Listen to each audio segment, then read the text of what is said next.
The sun hadn't cleared the red hills when Caleb Marsh found her. His fence line ran near the old well, and he'd been riding it since dawn, checking for breaks. The creak of saddle leather was the only sound until he heard the breathing, ragged, wet, dying. She lay in the dust near his water trough, one arm stretched toward it like she'd been crawling. He dismounted fast for a man of 62. Her face was caked with dirt, lips cracked white. An Apache woman, maybe 30 with her legs twisted wrong beneath her. He knelt, cupped water from the trough. As he lifted her head, something fell from her hand.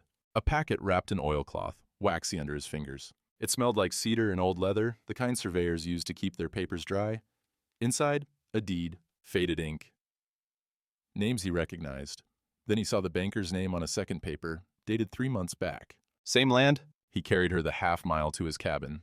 She weighed nothing, like holding a bundle of dry sticks. Her head lolled against his chest, and he could feel the fever burning through her clothes. Inside, he laid her on his bed, the only bed, the one his wife had died in 6 years back. He hadn't let anyone else touch it since. The fire had gone cold, so he built it up quick, his hands remembering the work, even as his mind spun with questions. Who was she? Why did she have that deed? He heated water, brought a cloth, and washed the dirt from her face. The grime came away in dark streaks, revealing high cheekbones and skin burned brown from sun and sickness both.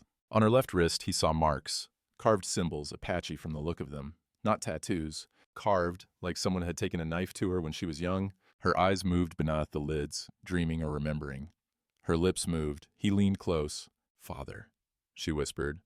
The word came out broken, half English, half something else.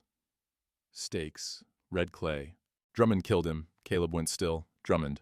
Silas Drummond, the banker who held half the mortgages in Dry Springs. She said nothing more, just fell back into fevered sleep, her breath rattling in her chest like stones in a can. He covered her with a wool blanket that smelled of cedar and dust, then sat at his table with the oilcloth packet.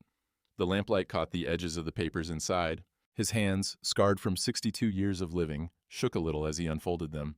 The first was a deed, old ink, the kind that faded brown with time. He held it close to the lamp and read slow, his eyes not what they used to be. Territory of Arizona. Land grant filed April 12, 1868. Red Clay Spring and adjoining parcels, Section 14, surveyed and claimed by Miguel Brightwater, licensed surveyor, Tucson Registry. Witnessed by Father Thomas Donnelly, Dry Springs Mission. Red Clay Spring, he knew it. 20 miles southeast, up in the ridges, where the water came cold and clean even in drought years. Good land. The kind men killed over. The second paper was newer, the ink still black. A claim filed by Silas Drummond, dated January 1890. It said he'd purchased the rights from the last surviving heir of Miguel Brightwater, a name Caleb didn't recognize. Something that sounded Apache but wasn't quite right. He set the papers side by side. Same land. 8 years apart. Someone knocked. Caleb rose, his hand going instinctive to where his gun used to hang. But he'd stopped wearing it when he stopped being sheriff. He opened the door to find Doc Penrose standing there, black bag in hand, looking like he'd rather be anywhere else. "Heard you brought someone in," the doc said. His voice was flat, tired. "Figured I'd best check, seeing as how you're not a medical man." "Appreciate it." Doc stepped inside, his boots loud on the plank floor. The smell of carbolic soap came with him, sharp and chemical. He approached the bed, looked down at the woman, and his face tightened. "She won't last a week," he said. "Maybe not," Caleb said. "But I reckon we owe her the effort." Doc pulled back the blanket, checked her breathing, felt her forehead. His hands moved efficient but cold, like he was examining a horse he didn't intend to buy. When he saw the papers on the table, his hands stopped. Just for a second, but Caleb saw it. "Where'd she come from?" Doc asked, not looking at him. "Found her near my fence line, crawling toward water." "Apache?" "Seems like." Doc straightened, wiped his hands on a cloth. "Not much I can do. Fever's deep, legs don't work, looks like an old injury. Even if she survives, she'll never walk again." He closed his bag with a snap. "Waste of time, Caleb. Let her go peaceful." "That's your professional opinion?" "That's common sense." Doc moved toward the door, then paused. He looked back at the papers on the table, and his jaw worked like he wanted to say something. Instead, he just shook his head and left. The door closed. The wind outside rattled the shutters. Caleb picked up the oilcloth again, turned it over in the lamplight. On the inside flap, stamped in faded ink, were letters MBW, Survey Comrie, Tucson, 1867, Miguel Brightwater, her father. He looked at the woman in his bed, her chest rising and falling shallow. Then he looked at the two deeds, one old, one new, and understood. Drummond hadn't just filed a claim. He'd stolen it. And if this woman woke up and remembered, she'd be the only one who could prove it. The doc's hands had trembled when he saw those papers. He'd seen them before. 3 days later, she was still alive. Caleb took that as a sign from something bigger than himself, though he'd stopped asking God for favors years back. He rode into Dry Springs for supplies. The town sat in a shallow valley where the dust never quite settled, even after rain. The general store stood on the corner of what passed for Main Street, its false front painted white but peeling gray. The bell jangled when he pushed through the door. Inside smelled like burlap and dried beans, with an undercurrent of kerosene from the lamps. 3 women stood near the counter, sorting through fabric. Mrs. Howell, the banker's wife, held court among them like a hen with too many opinions. She saw him and went silent. The other women followed her gaze. Caleb nodded polite and moved to the shelves. He needed cornmeal, salt, and bandages. He collected them quiet, aware of the whispers starting behind him. When he brought his goods to the counter, old Murphy rang them up without meeting his eyes. The scratch of pencil on paper filled the silence. "That'll be $2.40, Murphy said. Caleb counted out the coins. Behind him, Mrs. Howell's voice rose just loud enough to carry. "I heard he's keeping that squaw out at his place, nursing her like she's something precious." "Disgraceful," another woman said. "A man his age ought to know better." Mrs. Howell's skirts rustled as she stepped closer. "Consorting with her kind. It's shameful, Mr. Marsh. You've disgraced this town." Caleb turned slow. The heat climbed up his neck, but he kept his voice level. "I found a dying woman on my land, ma'am. Christian thing is to help her. Christian thing is to know your place and hers." Her face pinched tight, righteous and certain. "My husband owns that land fair and square, Red Clay Spring, and all the water rights. The Indian's claim died with her father 8 years back."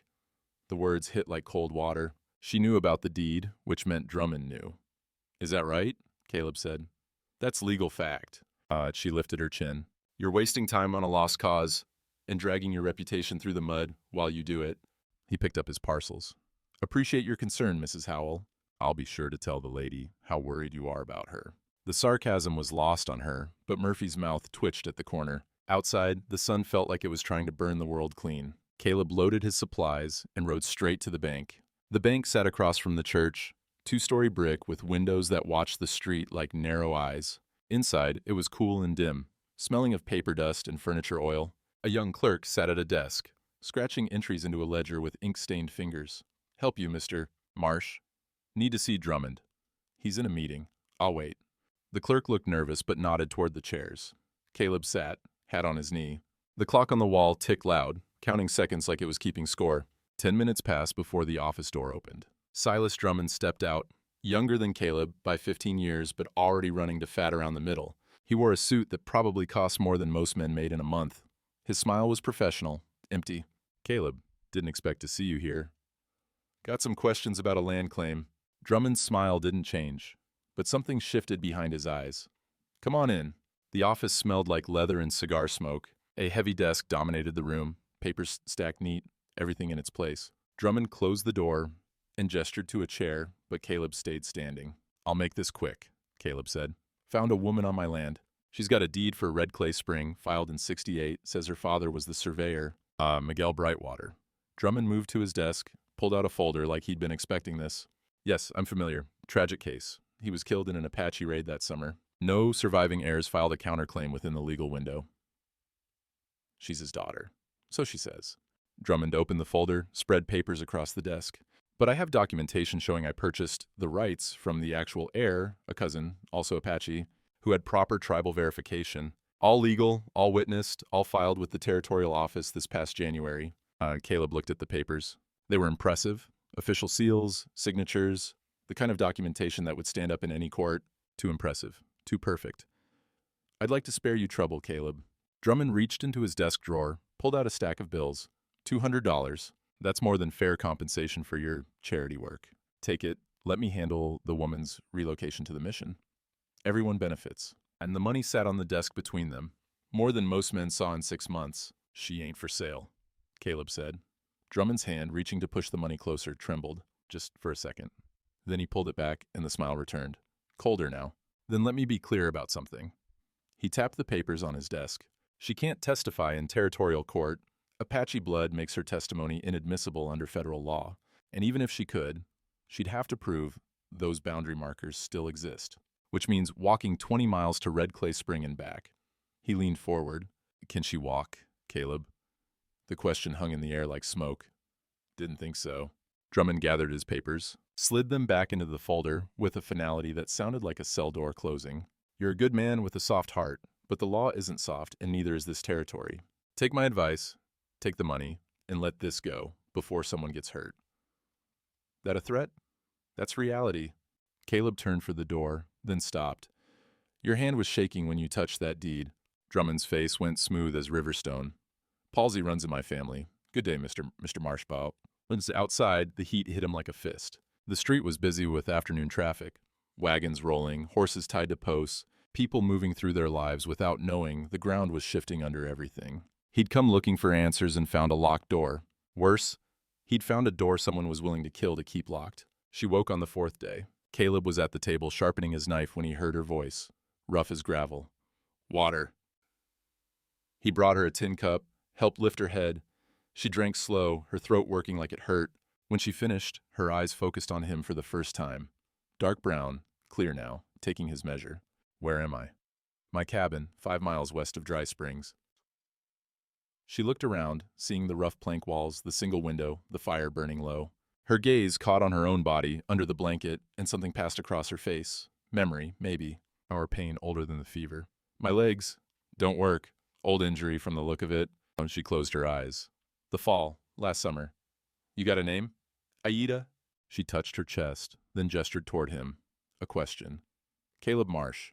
For 3 days after that, he worked with her. Small things at first, teaching her to grip a spoon without dropping it, to sit up without falling sideways. Her arms had gone weak from months of disuse, and frustration burned in her eyes every time her fingers betrayed her. But she was stubborn. He'd give her that. On the 7th day, he brought her a pencil and paper. Can you draw? She looked at the pencil like it was a snake. Then she took it, her hand shaking. The graphite smudged her fingers as she worked, the scratch of lead on paper filling the quiet. What emerged was a map, rough but clear. A basin with a spring, ridgelines marked with careful lines, and 4 points marked with X's. Red Clay Spring, she said. Her English came slow but precise, like she was translating from somewhere deeper. My father surveyed it. He taught me, when I was 10, how to read the land, how to measure true. She tapped the X marks. Here.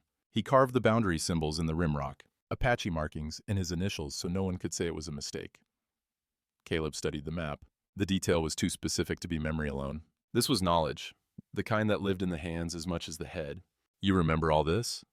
Every measurement. Her voice held something fierce now. Every marker, every stone. He looked at her. This woman who couldn't walk, couldn't even hold a spoon steady a week ago, drawing survey maps from memory, and he understood what her father had given her, not just land, knowledge. The kind that couldn't be stolen with forged papers. We're going to need help, he said. The judge came at night. Harold Quincy was nearly 70, white-bearded and bent from years on the circuit, but his eyes were sharp as a hawk's. He rode in quiet, tied his horse behind the cabin where the road couldn't see. Been a long time, Caleb. Shiloh was a long time ago. Still owe you for pulling me out of that ditch. Joe. The judge removed his hat, the pocket watch in his vest clicking faint as a heartbeat. Figured maybe I could return the favor? Caleb brought him inside, introduced him to Aita. She sat up straighter when she saw the judge, and Quincy's expression softened. Not with pity, but respect. Miss Brightwater, I knew your father, good man, honest surveyor, which is rarer than you'd think. She nodded, and Caleb saw her throat work. The judge sat at the table, spread out the 2 deeds under the lamplight. He pulled spectacles from his pocket, studied them slow, his finger tracing the seals and signatures. The smell of pipe tobacco clung to his coat, mixing with the wood smoke. Minutes passed, the fire crackled. Aita's breathing came shallow, waiting.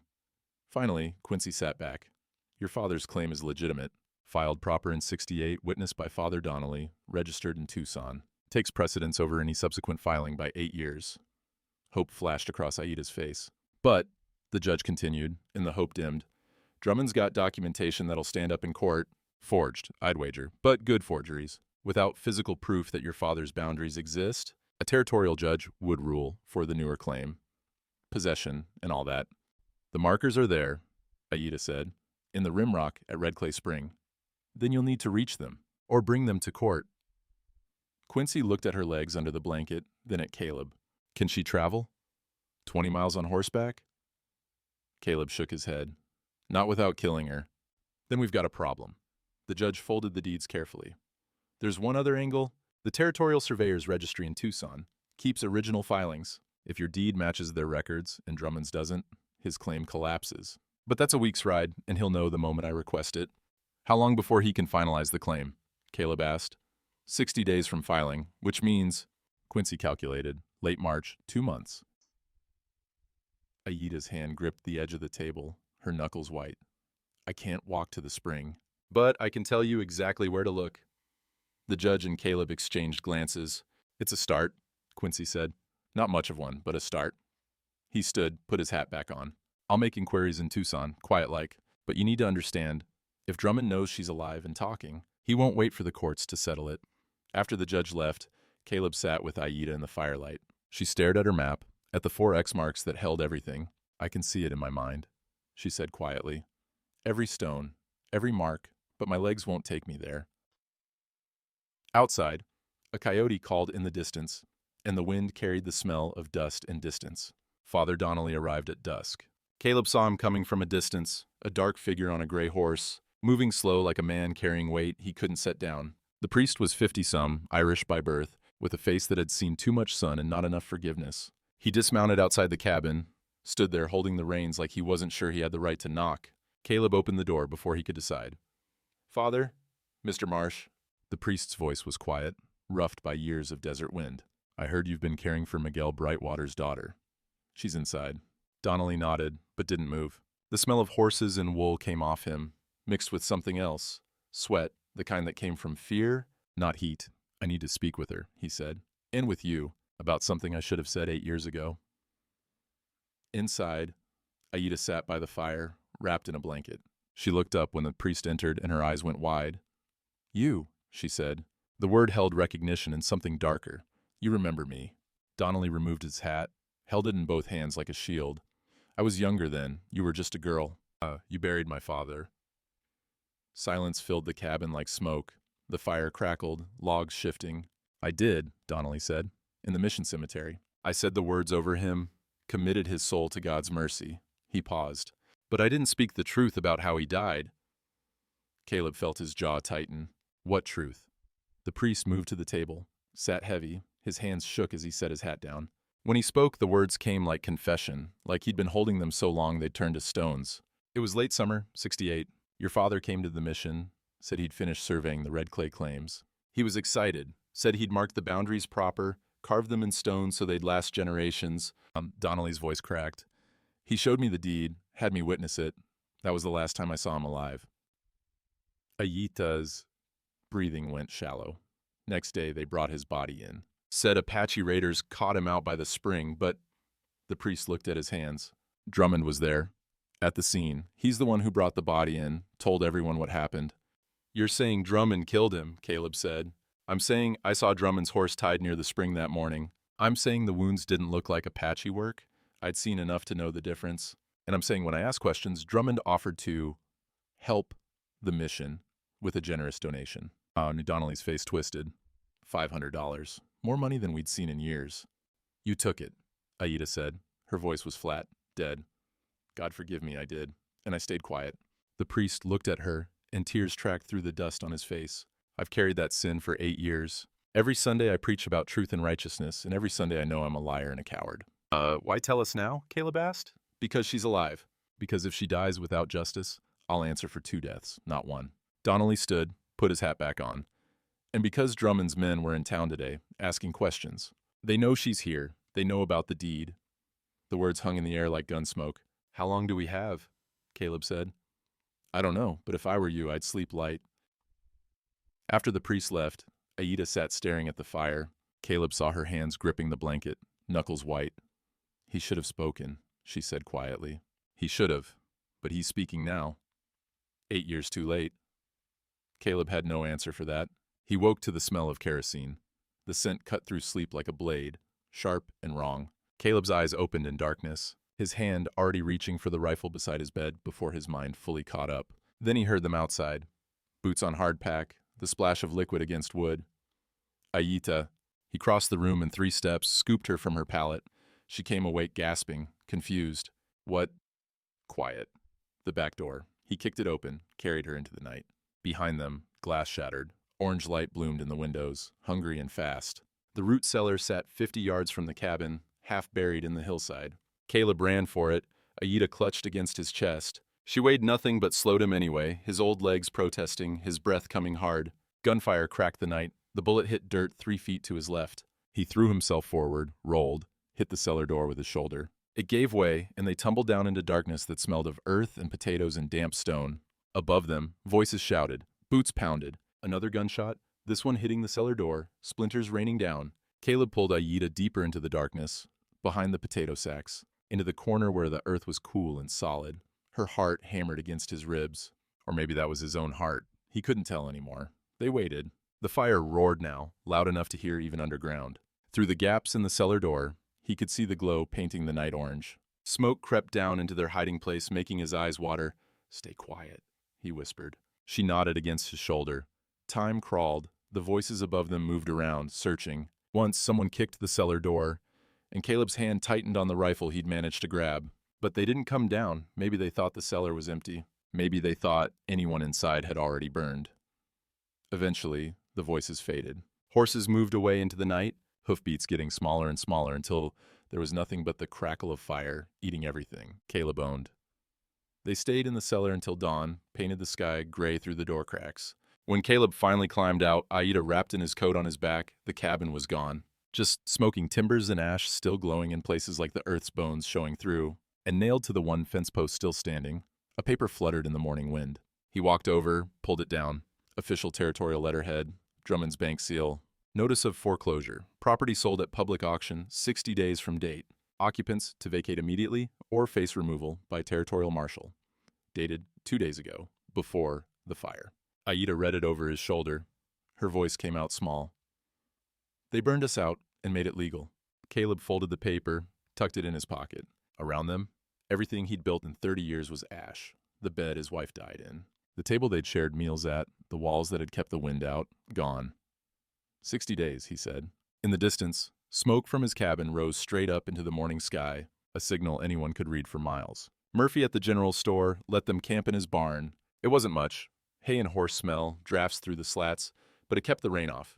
Murphy didn't say much about it, just gestured to the empty stalls and went back to stacking cans like charity embarrassed him. Caleb spent 2 days building something he'd never built before. He took an old buckboard wagon Murphy said he could have, pulled the wheels off, reinforced the frame with oak planks. His hands remembered woodwork from years back, and the smell of sawdust and linseed oil brought memories he didn't have time for. What emerged was rough but solid, a chair with wheels that could roll if the ground was flat enough. He patted the seat with folded blankets, fashioned handles from leather straps. When he showed it to Aida, she stared at it for a long time. "You made this.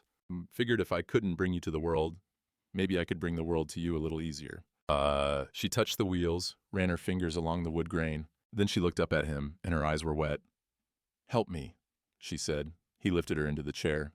It took a moment to find the balance, her hands gripping the arms tight. But then she pushed against the wheels, and the chair rolled forward 6 inches. She laughed. It was the first time he'd heard that sound from her, and it cut through the barn's shadows like sunlight through clouds. "Again," she said. By Sunday, she could move herself across the barn floor without help. The church sat on the east end of town, white clapboard with a cross that needed painting. Caleb pushed Aida's chair up the dusty street just as the bell started ringing, and every head on that street turned to watch. He'd expected that. What he hadn't expected was the silence. Not hostile exactly, but waited, like the whole town was holding its breath to see what would happen next. The church steps were a problem, 4 of them, each one a barrier. Caleb was figuring how to lift the chair when 2 men came down, the blacksmith and a ranch hand he recognized but couldn't name. "Need a hand?" the blacksmith asked. They didn't wait for an answer, just gripped the chair and carried it up smooth as anything. Inside, they set it down in the back row, nodded, and found their own seats. The church smelled like beeswax candles and old hymn books, underlaid with the scent of Sunday clothes that spent 6 days in closets. Father Donnelly stood at the pulpit, and when he saw Aida, something passed across his face. Relief, maybe? Or the beginning of redemption? The service started. People sang, though most of them kept glancing back. Caleb sat beside Aida's chair, aware of every whisper, every turned head. Her hands stayed folded in her lap, steady. After the final hymn, as people filed out, 3 children approached. They moved cautious, like approaching a wild animal, but curious won over fear. The oldest, a girl maybe 10, held a cornhusk doll. "Did Indians really make you sick?" she asked. Sarah? Her mother started forward, face red, but Aida smiled, gentle. No, I fell from a horse. The ground made me sick, not people. Can you walk? Not anymore. The girl considered this. That's sad. Sometimes. But I can still do many things. See? Aida took the doll, her fingers quick despite their weakness. She unwound part of the corn husk, rewove it in a different pattern, handed it back. The dress on the doll now had a design. Simple but beautiful. The girl's eyes went wide. How did you... My mother taught me to weave. Would you like to learn? The girl looked at her mother. The woman, Mrs. Howell's sister Caleb, realized, stood frozen between prejudice and a child's innocent interest. Finally, she nodded. Maybe, she said. Maybe sometime.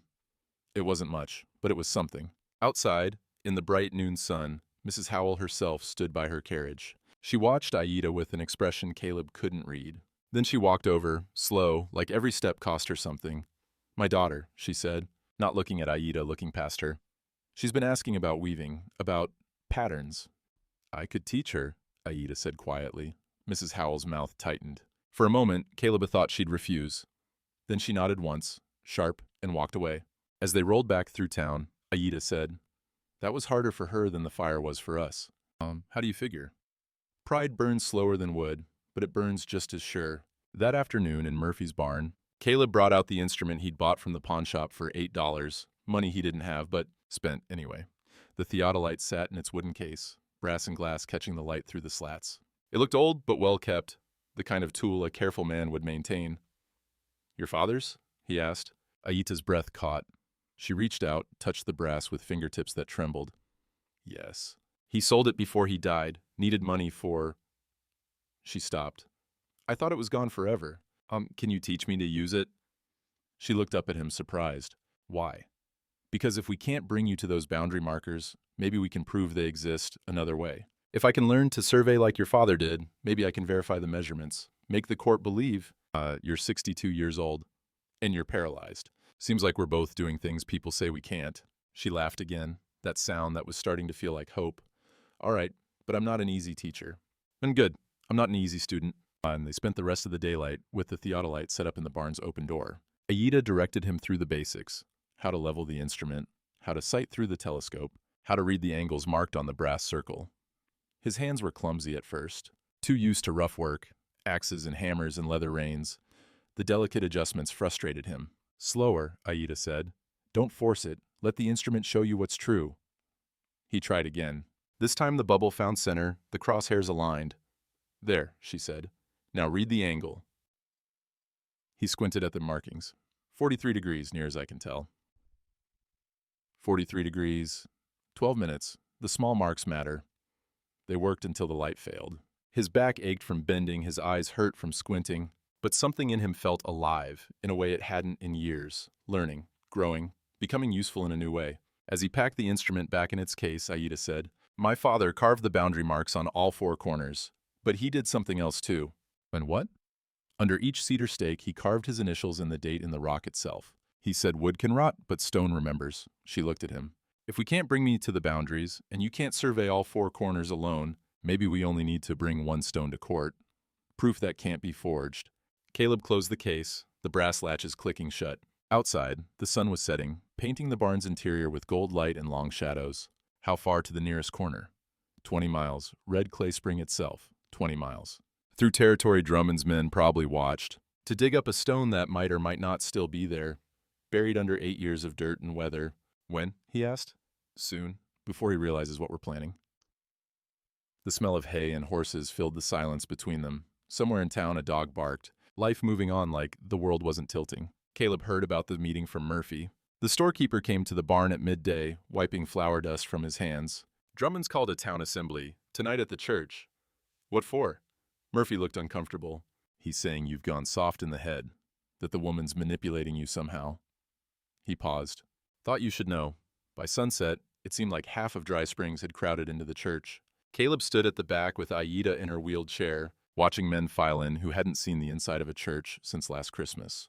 The air grew thick with the smell of sweat and tobacco, the sound of boots on wood floor, benches creaking under weight. Drummond stood at the front, dressed like he was going to a funeral, black suit, white shirt, gold watch chain catching lamplight. His face was arranged in an expression of concern, almost sorrowful. "Thank you all for coming," he said when the crowd settled. His voice carried easy, practiced. "I know it's been a long week for everyone, but we need to discuss a situation that affects our whole community." He let the silence build. "Caleb Marsh is a man we've all respected, former sheriff, honest worker, but lately, I'm afraid he's fallen under a dangerous influence." Drummond's gaze swept the room. "This Apache woman he's harboring, she's making claims about land that was legally settled 8 years ago, trying to undo lawful business transactions. And in his declining years, Caleb seems unable to see he's being used." Murmurs rippled through the crowd. Caleb felt Aida's hand touch his arm, but he didn't look down. "Now, I have sympathy for the woman's condition," Drummond continued. "But sympathy doesn't change facts. And the fact is, her father's claim was superseded by a proper legal filing. Witnessed, registered, paid in full. He pulled papers from his jacket. I have documentation proving I purchased those water rights from the legitimate heir, a man named Running Wolf, Miguel Brightwater's cousin, who had proper tribal standing." "That's a lie," Aida said. Her voice was quiet, but it carried in the sudden silence. Drummond's expression didn't change. "You see, she's desperate, making accusations without proof." I have proof," Caleb said. "An original deed, filed in '68. A piece of paper any forger could produce." Drummond gestured to someone in the third row. "Miss Sullivan, would you stand?" A cowhand Caleb didn't recognize got to his feet. He wore trail dust and nervous eyes, kept his hat in his hands. "Miss Sir Sullivan worked for Miguel Brightwater before he died," Drummond said. "Tell them what you told me." Sullivan's voice came out rough. "I was there when Miguel signed over his rights. Said he was heading back to Mexico, didn't want the land no more. Signed it proper, with a witness." "And who was that witness?" Drummond asked. "Apache fella, name of Running Wolf." The crowd stirred. Caleb felt anger rising hot in his chest, but before he could speak, another voice cut through. "That's interesting." Doc Penrose stood from his seat near the front, every head turned. "Because I signed Miguel Brightwater's death certificate in August of '68, which means he couldn't have signed anything over a month later, like your man claims." Sullivan's face went pale. Drummond's jaw tightened. "You must be mistaken about the dates," Drummond said smoothly. "I'm not." Doc looked at Sullivan, then at Drummond. "And I'm done being mistaken about a lot of things." Then the doc sat back down, just like that, said his piece and retreated. But it was enough. The crowd's mood shifted, not all the way, but enough that doubt crept in. Men exchanged glances. Whispers started. Drummond tried to regain control. "This is exactly the kind of confusion I'm talking about. Memories get fuzzy, dates get mixed up, but legal documents don't lie." The church door opened. Father Donnelly stepped in, breathing hard like he'd been running. In his hands, he carried a leather-bound ledger, the kind banks used for accounts. "Forgive the interruption," the priest said. His voice shook. "But I have something the town needs to see." Drummond's face went white. "That's private bank property. That's evidence of murder," Donnelly said. The crowd erupted, men shouting, benches scraping, everyone trying to see at once. Judge Quincy, who'd been sitting quiet in the corner, stood and raised his hand. "Order!" His voice cracked like a whip. "Father, approach." Donnelly walked to the front, set the ledger on the pulpit. The leather binding was worn smooth from years of use, and when he opened it, the smell of ink and old paper drifted out. "I took this from Mr. Drummond's office," Donnelly said. "During confession hours, when I had access to the bank. God forgive me for the theft, but I couldn't stay silent anymore." Drummond was already moving toward the door, but two ranch hands blocked his way. Not roughly, just stood there, arms crossed. Quincy put on his spectacles, bent over the ledger. His finger traced down columns of entries, dates, amounts, names. "What am I looking at, Father?" "Page 37, entry dated August 10th, 1868. The judge turned pages. Found it, read aloud. "Paid Sullivan $50, remove surveyor obstacle. Stage Apache raid." The church went silent as a grave. Sullivan bolted for the door. Didn't make it 3 steps before the blacksmith caught him, held him in a grip that promised pain if he struggled. "Keep reading," Donnelly said quietly. Quincy turned pages. Page 41, January 70. J. Martinez claim, Red Mesa. Page 56. April 72. Widow Sanchez, Canyon Verde. Page 63. He stopped, looked up at Drummond. 6 entries, 6 land claims, all purchased from heirs with Apache or Mexican names. All the original claimants died within months of filing. "This is forgery," Drummond said. His voice had lost its smoothness. "Someone planted this." "That's your handwriting," Doc Penrose said from his seat. "I've seen enough of your signatures to know."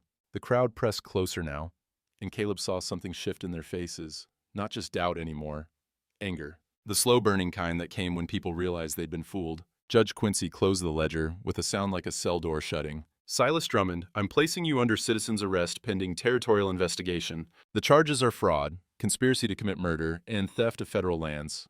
But you can't. This is ridiculous. I have rights. You have the right to remain silent, Quincy said. I suggest you use it. Two men stepped forward, took Drummond by the arms. He struggled, then went still when he saw how many faces had turned against him. The watch chain on his vest caught the lamplight one last time, gold and meaningless. As they walked him toward the door, he looked back at Aita. His expression held something Caleb couldn't quite name. Hatred mixed with disbelief, like he couldn't understand how someone he'd considered already buried had managed to rise up and destroy him. Father Donnelly slumped against the pulpit, the weight of 8 years finally lifted. His hands shook as he touched the ledger. I should have spoken sooner, he said. You spoke now, Quincy replied. That counts for something. Outside, the night was cool and clear. Stars filled the sky like scattered salt. Caleb pushed Aida's chair down the church steps, and for the first time since he'd found her dying at his fence line, he felt something like hope settle in his chest. One stone, Aita said quietly. We still need to prove the boundary marks exist. We'll get it. How? He looked at the stars, then back at her. By doing what your father taught you. We measure true, and we don't stop until the land tells its story. They left 2 hours before dawn. Judge Quincy arranged it quiet, kept Drummond's men distracted in town with paperwork and questions while Caleb saddled Murphy's strongest horse. Aida wore men's clothes borrowed from the blacksmith's son, a coat against the night cold. Caleb lifted her onto the horse first, then swung up behind her, one arm around her waist to keep her steady. The ride out was slow. The moon hung 3/4 full, painting the desert silver and black. Caleb kept to the rocky ground where tracks wouldn't show, following Aida's whispered directions. Left at the split cottonwood, then follow the ridge. The horse's hooves struck stone, the sound sharp in the vast quiet. Nightbirds called from somewhere distant. The smell of sage and creosote filled the cool air, and underneath it, something that might have been rain coming. Around them, the land rose into ridges, the kind that held water when the desert went dry. Aida's body was tense against his chest, her breathing shallow. You all right? He asked. I remember this trail. Her voice was barely a whisper. I rode it with my father when I was 12. He wanted to show me the spring before he filed the claim, said it was important I see the land I'd inherit. They rode in silence after that. The moon climbed higher. The trail narrowed, winding between boulders that looked like giants in the darkness. When they crested the final ridge, Aita's breath caught. Below them, in a natural basin carved by ancient water, red clay spring gleamed like a black mirror. Cottonwood trees grew around it, their leaves silver in moonlight. The sound of water trickling over stones rose up to meet them, soft, constant, older than memory. There, she said. Caleb guided the horse down the slope. The animal picked its way careful, sensing the importance of steady ground. When they reached the basin's edge, he dismounted, then lifted Aida down. She was shaking. He died here, she said. Right here. I can feel it. He helped her to the water's edge. The spring smelled of minerals and wet earth, with wild mint growing in patches along the bank. She reached out, touched the water, and her fingers broke the moon's reflection into ripples. Then she bent forward, her whole body curving over like something inside her was breaking, and wept. The sound tore at something in Caleb's chest. He knelt beside her, one hand on her shoulder, and said nothing because there was nothing to say. Some griefs were too old and too deep for words, they just had to burn themselves out. After a long time, she straightened, wiped her face with her sleeve, looked around the basin with eyes that saw more than moonlight and stone. The first corner markers there. She pointed to a spot where rimrock jutted out, forming a natural shelf. Beneath the tallest cottonwood, Caleb left her by the water and walked to the tree. It stood ancient and gnarled, roots thick as a man's thigh.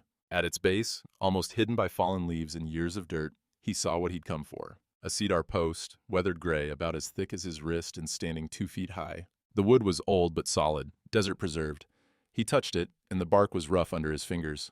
Found it, he called back. Dig beneath it. He pulled his knife, started scraping away the dirt and leaves that had accumulated over 8 years. The earth was hard-packed, and his hands ached from the work, but he kept at it. After 20 minutes, his knife struck something that wasn't dirt. Stone. He dug faster now, working the blade around the edges, prying up clods of earth. Finally, he got his fingers under it and pulled. The stone came free, flat, about the size of a dinner plate, river smoothed on one side. He carried it to the spring where the moonlight was brightest. Carved into the surface, still clear despite the years, were letters and symbols. MBW, 1868. Below that, Apache symbols, the kind Aida had on her wrist. And below that, numbers and angles, the precise notations of a surveyor's measurements. The carving was deep, professional, done by someone who knew the work would need to last. Aida touched the stone, her fingers tracing the letters of her father's initials. Her hand was steady now, the grief transformed into something harder, purpose. "This is proof," she said. "It's one corner." He marked all four, but she looked up at him. "I can't ride 20 miles more. Not in one night. And we can't leave the stone here while we search for the others. Drummond's men might find it, destroy it." Caleb looked at the stone, heavy in his lap. Then he looked at the spring, at the land her father had measured and marked with such care. The water trickled constant, patient, waiting. "Maybe we don't need all four," he said.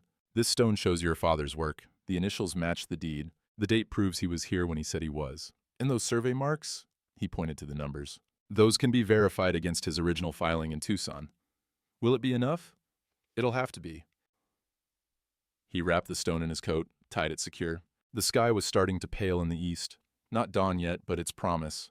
They needed to move before light made them visible. As he lifted Aida back onto the horse, she looked back at the spring one more time. "He chose this place because it gives life," she said.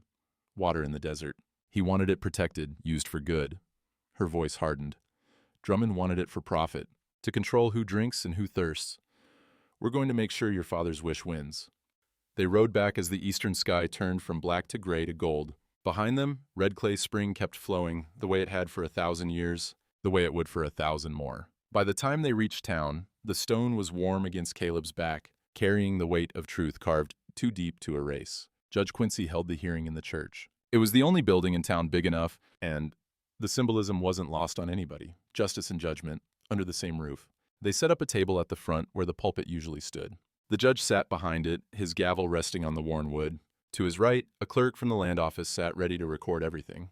To his left, Father Donnelly stood as witness, his face solemn. By 9 in the morning, every bench was full. People stood along the walls, pressed into the doorway, crowded outside, where they could hear through the open windows. The air grew thick with body heat and nervous breathing. The smell of wool coats and hair oil mixed with the ever-present dust. Caleb pushed Aida's wheeled chair down the center aisle. Every eye followed them. He felt the weight of those stares, some sympathetic, some curious, some still skeptical. He positioned her chair facing the judge's table, then took his place standing beside her. Across the aisle, Drummond sat with his lawyer, a thin man from Tucson, who wore wire spectacles and carried himself like he thought territorial law was beneath him. Drummond had been released on his own recognizance for this hearing, a decision Quincy had made over Caleb's objection. The banker looked smaller than he had a week ago. His suit was wrinkled, his collar loose, but his eyes still held calculation, still measured angles and odds. The judge struck his gavel once. The sound cracked through the murmuring crowd like a rifle shot. "This hearing will come to order." Quincy's voice carried the weight of 40 years on the circuit. "We're here to determine legal ownership of the land known as Red Clay Spring and its associated water rights. Miss Brightwater claims inherited ownership through her father's 1868 filing. Mr. Drummond claims legitimate purchase through a subsequent heir." Drummond's lawyer stood. "Your Honor, before we proceed, I must object to Miss Brightwater's participation in these proceedings. Under federal statute, individuals of Apache descent cannot provide legal testimony in territorial." "Sit down, Mr. Garrett." Quincy didn't raise his voice. "This isn't a criminal trial where witness testimony is at issue. This is a property dispute where physical evidence will determine ownership. Miss Brightwater is the claimant, not a witness. She has every right to be present." The lawyer sat, but his expression promised he'd find other angles. "Mr. Marsh," Quincy said, "you've indicated you have evidence to present?" Caleb stepped forward. His heart hammered in his chest, but his voice came out steady. "I do, Your Honor. Proceed."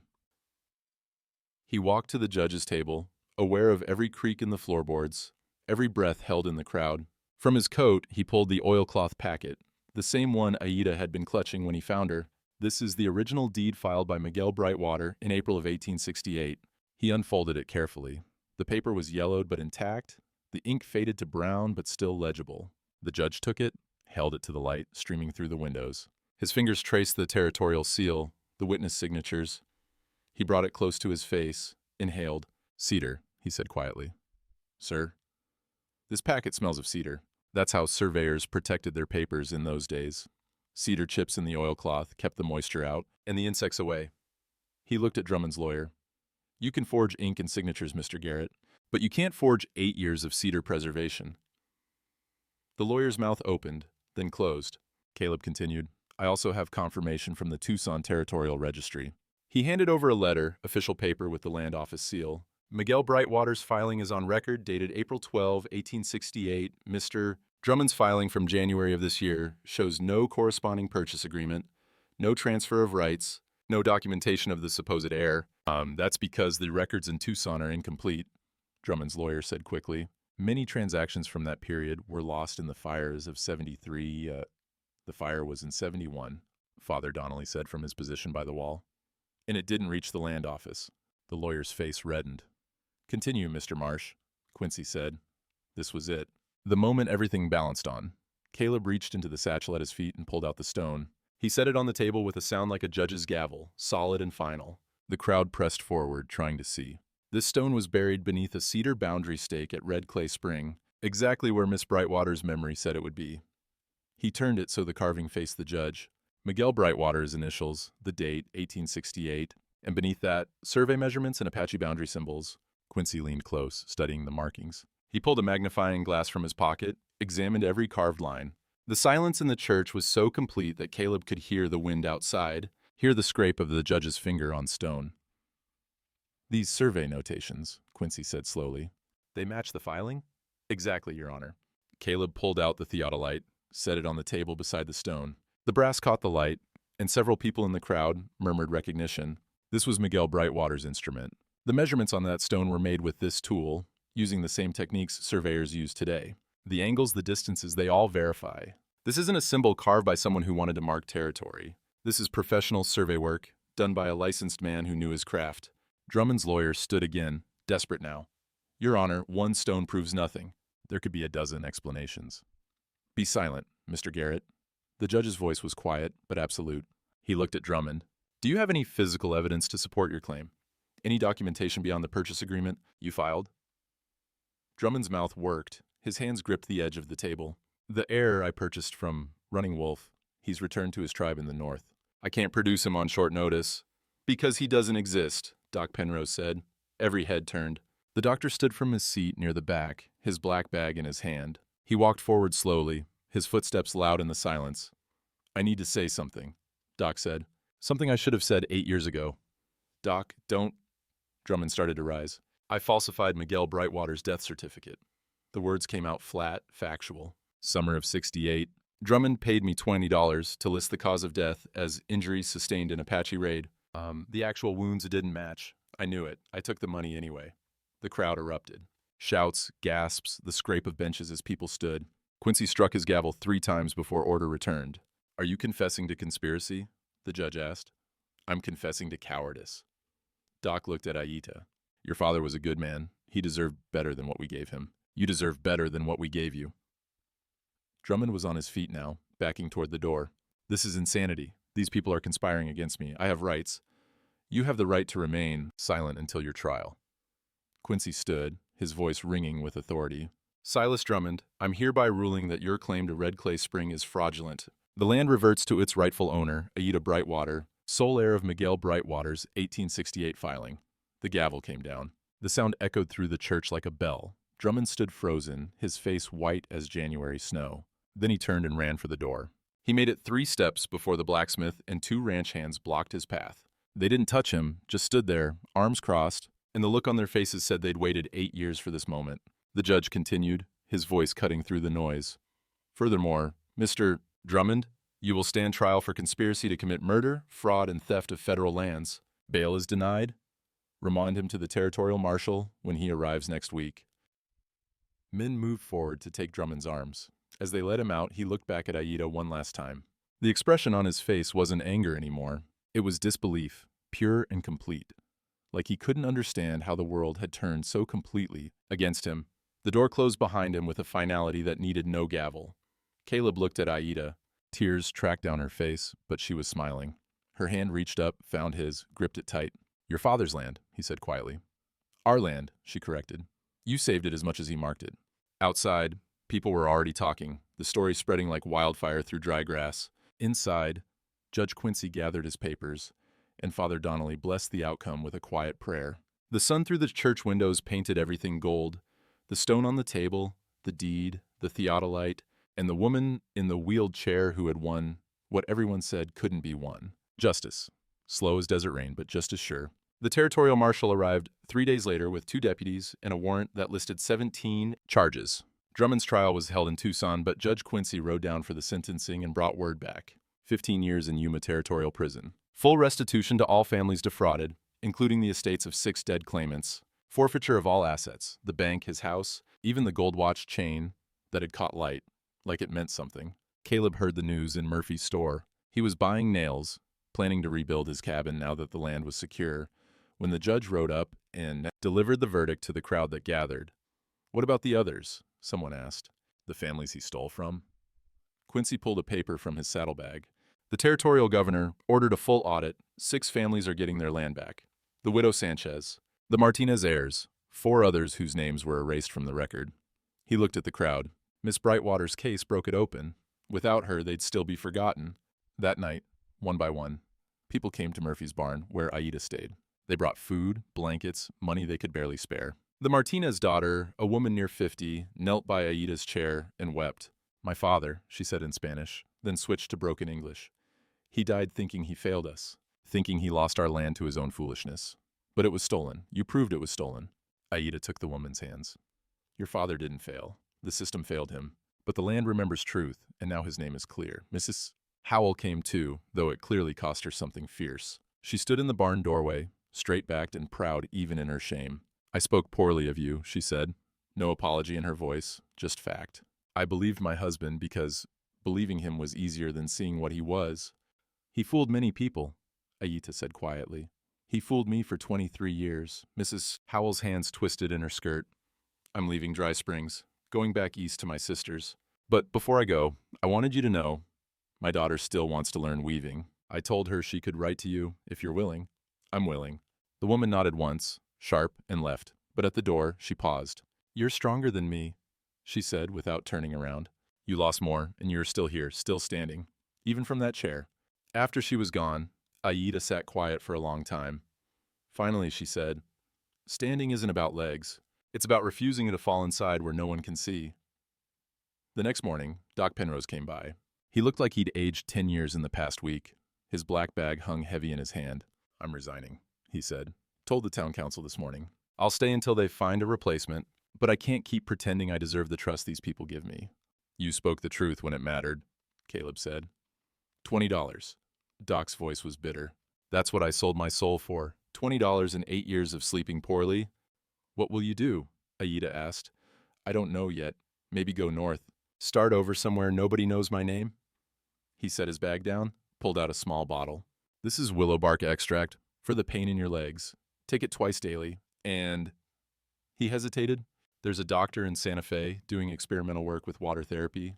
Thinks it might help people with spinal injuries regain some function. If you're interested, I'll write you a letter of introduction, no charge. Consider it a down payment on a debt I'll never finish paying." After he left, Aida held the bottle in her lap, turning it over in her hands.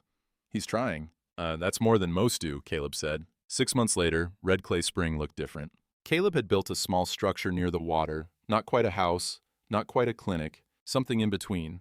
Lumber from the old sawmill, whitewashed boards that gleamed in the sun, a porch wrapped around 3 sides, wide enough for Aida's chair to move freely.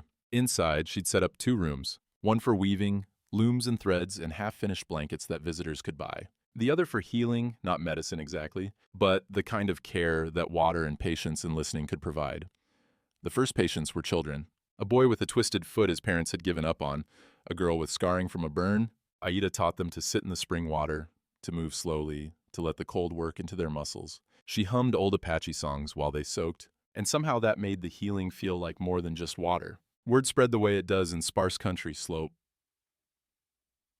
but sure. By spring, people were riding in from 20 miles off. An old rancher with arthritis, a woman recovering from childbed fever, a miner who'd been crushed in a cave-in and told he'd never work again. Aida charged what they could pay. Sometimes that was money, sometimes eggs or flour or help with the building. Once, a family paid with a milk cow that now grazed near the cottonwood trees. On a Tuesday morning in late April, Caleb was teaching 3 young men how to use the theodolite. They stood on the hillside above the spring, the brass instrument set up on its tripod, the sun warm on their backs. "Sight through here," Caleb said to the youngest, a Mexican boy, maybe 16. "See that stake I drove yesterday?" The boy squinted through the eyepiece. "I see it. Now read the angle on the brass ring. 47 degrees, and some little marks. Those little marks are minutes. They matter. A surveyor who ignores minutes is a surveyor who steals land without meaning to." "And how do you remember all this?" another boy asked. He stopped, embarrassed. "Old enough to be your grandfather?" Caleb grinned. "That I am. But I learned this trade at 62 from a woman who couldn't walk, so I reckon age doesn't matter much when it comes to learning. Just stubbornness." Below near the spring, Aida worked with Mrs. Collins's daughter and 4 other women. They sat in a circle on the porch, their looms propped on their laps, threads catching sunlight. Their laughter drifted up the hill, mixing with the sound of water over stones. "Is it true she beat a banker in court?"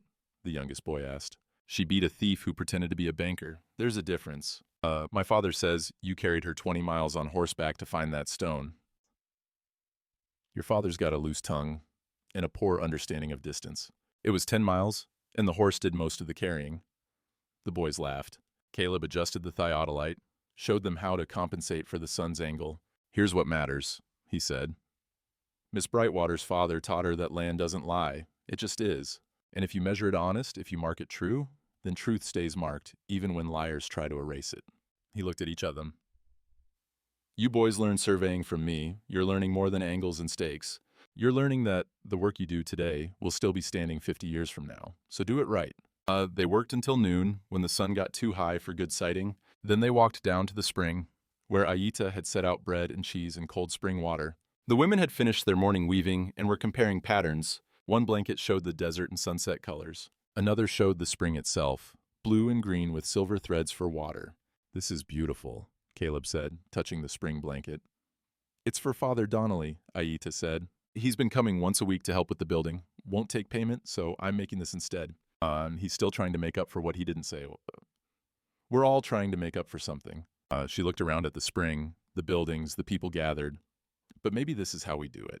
Not by changing the past, but by making sure the future's better." A wagon appeared on the ridge road, another family coming for help, or weaving, or just to sit by the water, and feel like the world wasn't quite so hard. Caleb stood, dusted off his pants. "I'll go meet them." "Well, Caleb," Aida said. He turned. "Thank you for all of it. You already thanked me about 100 times. Then I'll thank you 100 more before we're done." He smiled, settled his hat, and walked toward the approaching wagon. Behind him, the spring water kept flowing, cold and clear and constant.